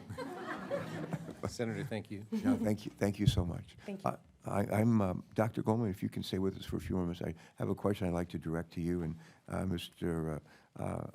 Ahmed, if that's convenient. Is it? Yeah, Mr. Watt. Excuse me. I'll stay as well, All right. yes. Fair enough. Dr. Goldman, it seems, if I'm not mistaken, during our hearing, Attorney General Pruitt did not seem to know that there's not a safe level for lead in drinking water. And does this answer concern you coming from possible future administrator of EPA, and if so, why? Yes, that concerns me very much. I think that lead is one of the best known of environmental contaminants for which we have evidence of very direct harm to children as well as adults. And in particular, over the last few years, lead has been very much in the forefront because, of course, of the problem in Flint, Michigan. And so this is not a problem that has been, buried in the past, forgotten. It is a current issue in environmental protection. And it's an issue that across the country, people are grappling with in terms of saying, okay, we've got to take another look at our water systems, take another look at the water fountains in schools, the many sources that continue to be in children's environments that we have not yet cleaned up. So yes, it's a surprise that he's not aware of that, and it's also alarming that he doesn't seem to be aware that even in Oklahoma in recent months that there have been places popping up where there's lead contamination and children have been exposed. So yes, that's of concern. I don't know if any of it at the table there are able to explain physiologically what happens when lead gets into our bodies, whether they have to be young or not so young. But maybe you could take a shot at that one, Dr. Goldman. Yes, I can. So a thing about lead is that it is easily absorbed and by our GI tract. So even minute amounts that are in dust and soil are taken into our bodies, but also from air. When we breathe air that has lead in it, it easily passes through our lungs. Once it's in our bodies, it is in blood, but it unfortunately crosses the barrier, the blood-brain barrier that protects our brains from many things that are in our blood, but not lead. And once it's in our brains, it has a very detrimental effect both on adults and children. With adults, when people work around lead and have levels of exposure, they develop a disease that's called lead neuropathy that affects... Say that again, lead? Lead neuropathy. It affects thinking. You can have dementia. It affects reflexes. But in children, lead in the brain, and especially the fetus and the young child up to the age of about 3 or 4, you actually see an effect on the development of the brain. There's some very normal processes that occur during early brain development where we're actually born with too many connections between our neurons, too many synapses, and these need to be pruned so that, in a sense, our brain is trained to respond to the right stimuli, but not to be responding to everything. And lead seems to inhibit that process. We actually now understand physically some of the things that are happening, but that then leads to decreased IQ, overly active behaviors, impulsiveness, juvenile delinquency, and throughout life, even increased levels of incarceration and problems with the law. Children who are overly exposed to lead in childhood are less likely to graduate from high school, are more likely to wind up in jail. That's what it really comes down to. We've brought the levels of lead. It's not a very good combination. It's not. It's a terrible combination, and it's completely preventable. At one time we thought, that the levels of lead in the environment naturally meant that it was inevitable that we would have certain levels of exposure. Our blood lead levels in the population have come down and down and down. So this is a major success in environmental protection, that we can actually protect especially infants and children from lead exposure. But now we have left certain sources like drinking water that we've neglected, and we still need to deal with. And in fact, EPA needs to deal with this through revision of their lead and copper rule. We wouldn't have had the problem in Flint, Michigan if we had had the right regulation in place federally and the right, if you may, partnership between the federal, state, and local governments to get the lead out of drinking water. And that is the job that the next EPA administrator needs to lead, needs to do. All right. Anybody else on this particular issue before I have maybe one or two more? I want to talk a little bit about earthquakes in Oklahoma, if somebody would be willing to discuss that. Someone, can you put up, Christine, can you just put up that chart, please? Yeah. It's pretty shocking. And one of the things we learned is in 2008, there were earthquakes in Oklahoma. They're like maybe 1 or 2 a year. And we don't have a lot of earthquakes in Delaware. I don't think we have that many. And I certainly don't remember. They're very small. The ones that were reported in '08 and I think in 2016, they're still having 1 or 2 earthquakes, but not per year, per day. And I think these aren't the ones that come in under 3.0 on the Richter scale. These are the ones above 3.0. That's I'm told it's a 4,000% increase. That sounds too high, but from 1 to 2 a year to 1 to 2 a day, roughly 8 years later, that's astounding. What's in the words of the immortal Marvin Gaye, what's going on?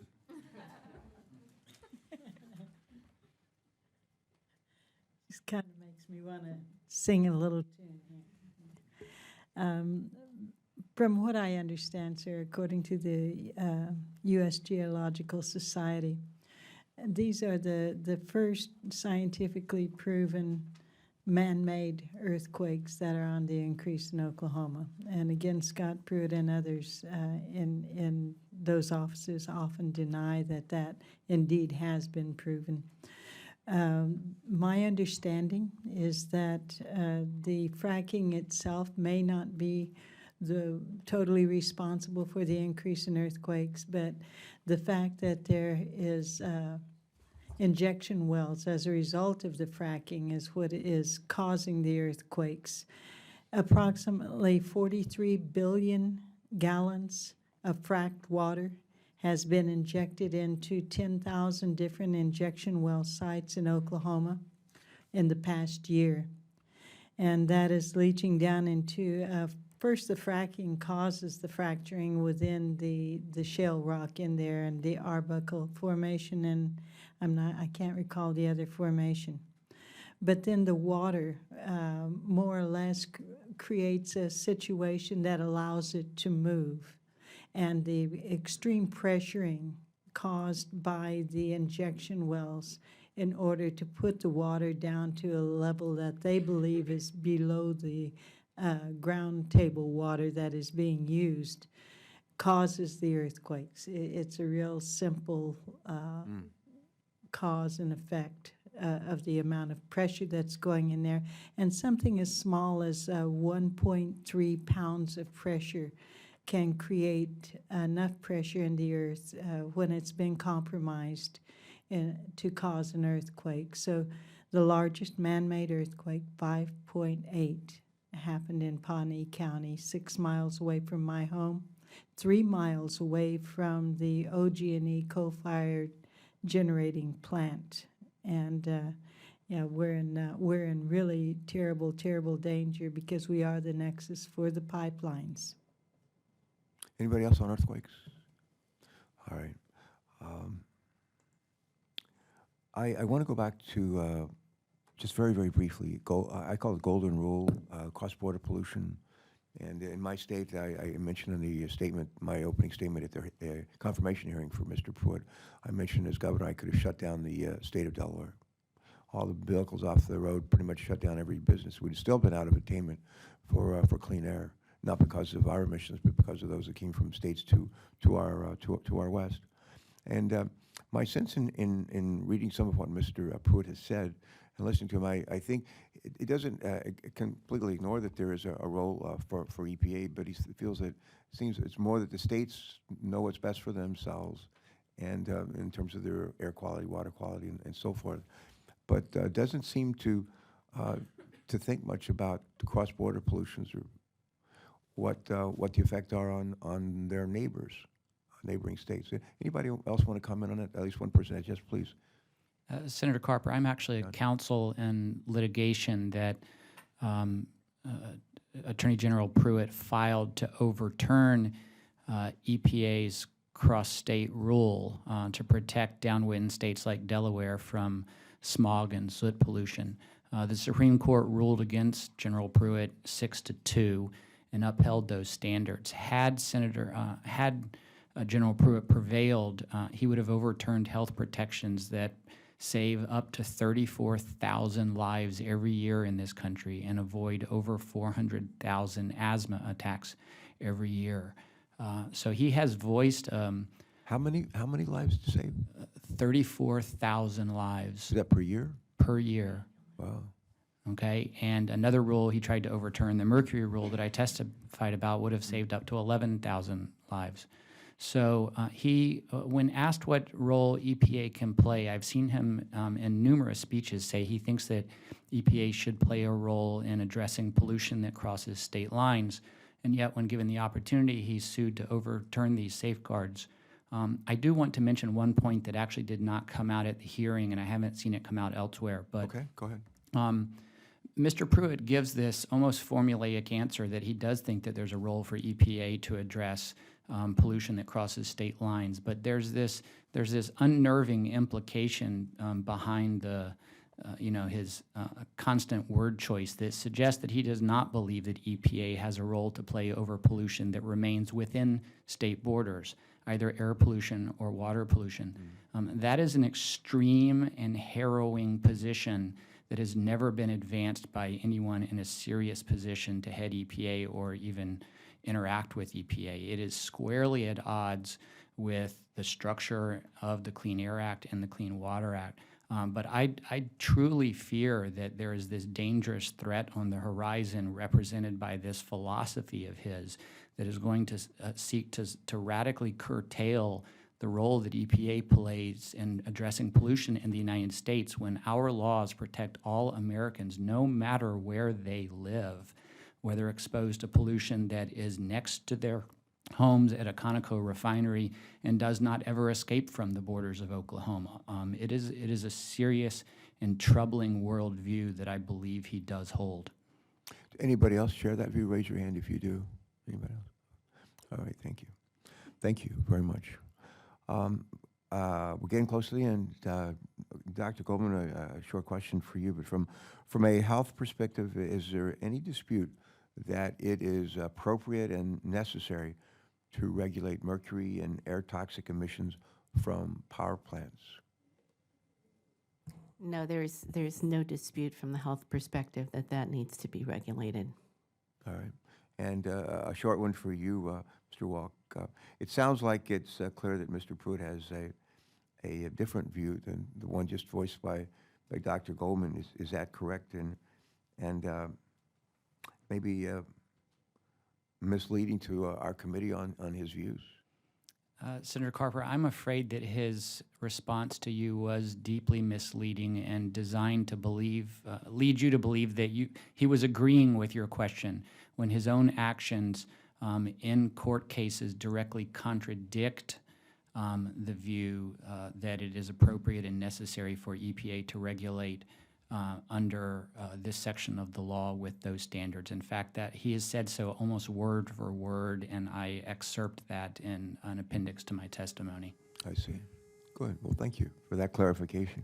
Now, for I guess for each of the four of you, one last a very short question, looking for some short answers. But based on what you know, could you give us maybe 2 or 3 sentences of sort of summing up some of your biggest concerns about Scott Pruitt becoming our EPA administrator? And Casey, would you like to go first? Maybe 2 or 3 sentences of maybe your biggest concerns, a couple of your biggest concerns about Scott Pruitt becoming the administrator for EPA. First, thank you, Senator Carper, for taking the time and listening to the stories. For me, there are simple. The first one is the continued environmental genocide of the Ponca Nation. The second would be the continued climate change atmosphere as he is trying to get rid of the Paris Accord as well. The third would be that the endangered manner in which he treats the entire population of the state of Oklahoma would be grown that much bigger and cover the whole of the United States. Okay, thank you. Gretchen Dahl-Kemper? Thank you, Senator Carper. And Mom's Air Force. Mom's Air Force. I want to kind of just highlight how unprecedented this is for so many people to be speaking out against an EPA nominee. And I know there are organizations who have never opposed an EPA nominee for Republicans or Democrats who are extremely concerned and alarmed by the nomination of Scott Pruitt. And I appreciate you holding this hearing to hear, we heard a lot, I think, from industry last week, and to hear from the voices of Americans. And to me, what's really telling is that we're delivering today comments from 871,713 Americans who, in less than 2 months since Scott Pruitt was nominated to lead EPA, have come out against his nomination to the U.S. Senate. And so over 750,000 Americans are alarmed in such a short period, is really telling to me. And I wanted to draw your attention to those comments here today. All right. Let me. You alluded to there's like 15 boxes over here to my left, to your right, and I understand that they are filled with petitions from, I guess, almost 900,000 Americans who are speaking out and saying loud and clear as best they can that Mr. Pruitt is not the right choice to lead the EPA. And I just want to say on behalf of my colleagues, and I want to thank all the folks who took the time to make sure that their voices were heard through these petitions. And thank you for your role in presenting them to us. Go ahead. Absolutely.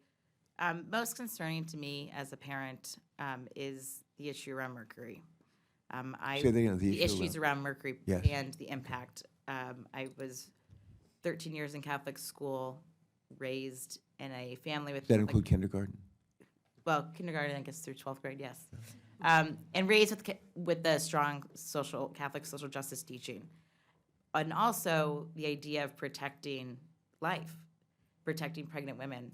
And for me, I came to clean air issues pregnant when I realized that my body was being polluted because the fossil fuel industry wanted to continue putting as much mercury in the air as they wanted without consequence.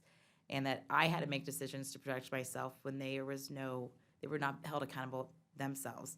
As a pregnant mother, that's what brought me to this issue. So when I hear Scott Pruitt talk about mercury or fight against these protections that keep my children healthy and hopefully keep my daughter, when she chooses to have children, her body and her unborn babies and her young children healthy, that really scares me as a parent. And it's something we have fought long and hard for. And to me, it's just an egregious attack on public health. And I think any senator voting on his confirmation should think long and hard about the statements he's made on mercury, the legal actions he's taken to undermine those public health protections, and how important they are for American families across the United States. Thank you. Thank you. How many people are you speaking on behalf of within the Moms Air Force? We have over 1 million members in all 50 states. And how long has the organization been in existence? Do you know? About 5 years. That's pretty remarkable growth. Is it still growing, or is it flattened out? We are still growing constantly. Yes, so it's actually, I was pregnant with my daughter when it started, who I'm talking about when I first learned about mercury as my second child, and about 5 years old now. And because these issues are really important to all parents, whether you're Republican, Democrat, whether you live in Oklahoma or Pennsylvania, this is something we all care about. And that's why, Moms Clean Air Force joins with all of these other Americans in saying this is the wrong decision to lead EPA, and we reject the nomination of Scott Pruitt. All right, thank you. Thank you for the opportunity. Thank you so much. John Walker, do you want to give us a couple of sentences to maybe touch on your biggest concerns about Mr. Pruitt's suitability for being EPA administrator? Thank you for hosting this event, Senator You do. Carper. It's I very should important. know. I want to just surely appreciate all of you being here and taking the time to come and to present these views. You didn't have to do this. You're very very kind and generous to do that and caring, I think, for the people of this country. I also want to thank the members of our staff, and particularly Laura Haynes-Gillum, who's done a huge amount of work and I think reached out to most, if not all of you, to see if you might come and join us today. So I want to especially thank Laura, but others as well who worked to make sure that this roundtable was informative for us, and I hope for other people who participated and those who've been able to, through the wonders of media and the internet and all, they're able to follow what we're talking about here. So thanks. Go ahead. Senator Carper, Scott Pruitt is unfit to be EPA administrator. He has dedicated himself to suing EPA to overturn EPA safeguards that protect Americans against dangerous air and dangerous water pollution. In doing so, he has entangled himself with industry litigants that have given him, in some cases, hundreds of thousands of dollars of free legal services, in other instances, written briefs that he has submitted to courts that present conflicts of interest. Briefs that he submitted on behalf of the clearly making clear where the briefs came from, or submitting them and making it appear that they came from the AG's office? No, they came from, they were representing nominally the interest of the AG's office, but he received pro bono or free legal services from a Washington law firm over the course of 2 years that must total hundreds of thousands of dollars. And in at least several other cases, he has literally incorporated industry arguments by reference into the Oklahoma legal briefs, making clear that every comma and jot in the industry brief is one that he embraces in his legal challenges. Those inextricable conflicts of interest will continue and fester and undermine the impartiality and integrity of any leadership he will purport to hold as EPA administrator. He is seeking waivers from those conflicts of interest from people that report to him at EPA to allow him to continue in those lawsuits, to continue in those rulemakings, and that alone should make him unfit to lead EPA. But it is hostility to EPA's mission and health protections for Americans that I think really seal the case, and I do hope that senators will not confirm him to be the EPA administrator. Thank you. To say that someone is unfit for a job like that's pretty strong words. Is that the language that you've used often or previously in other, with respect to other, maybe other nominations or Never, promotions? never. I've never seen a nominee to be EPA administrator from either political party that I would consider to be unfit the way that Mr. Pruitt is. And it's not a matter of intellectual curiosity or education. It is a matter of this being the wrong job for him, the wrong job that Americans should expect to be carried out by someone committed to EPA's mission and not so antagonistic to it. All right. Thank you for that. Well, Dr. Goldman, you get to give the benediction. Thank you for that. You know, I also never thought I'd find myself in a position to be making comments like this about a nominee for EPA administrator. But I think that we're at a very critical time in terms of environmental protection in this country. You know, we've made a lot of progress over the last several decades. When I was a child, blood lead levels were much higher. There were communities where you couldn't breathe the air. You had the thick killer smogs. We had rivers on fire. And EPA has done a superb job, but there's still a lot more that needs to be done. We are finally in a position where we're able to work across people, other countries, to deal with the very pressing, very important issue of global climate change. We have prospects for making the chemicals in our households, the chemicals around our children much safer. Many, many communities have not benefited from the efforts over the years because of environmental justice problems. We've heard about some of that happening in Oklahoma. And yet we see a nominee for this position who not only won't carry the ball down the field, but seems to be intent on reversing years and years and years of progress. And the consequences have to do not with just making the environment nicer and prettier. This is about our lives and the lives of our children. This is about the economic costs as well as the health costs that have plagued us, whether it's from air pollution that kills us or the lead and the mercury that affects our ability to perform intellectually. These things are very, very important to the American people. And I can't believe that this is what they expected when they went to the polls in November. that is what brings me here, and it's concern for health and the fact that I can't believe that we'd be turning the clock back by decades in environmental and health protection. Well, I think that's it for today. I want to close with the words again of Thomas Jefferson, who said a lot of things and wrote a lot of things that we all remember, Declaration of Independence and others.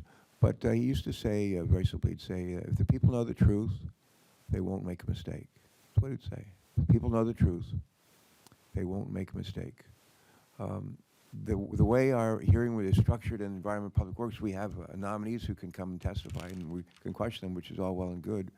But unlike some other committees, we can't have independent voices or outside voices to come in and be on an additional panel, which is unfortunate because I think you would have maybe brought us closer to the truth than would otherwise be the case. But this is not a decided matter. There's still time, and we're going to do our best to make sure that the words that you shared with us, the stories that you shared with us, are shared broadly within this institution, and hopefully well beyond its walls. Thank you all. We're in your debt. God bless you. Thanks. Thank you. Thank you, Senator.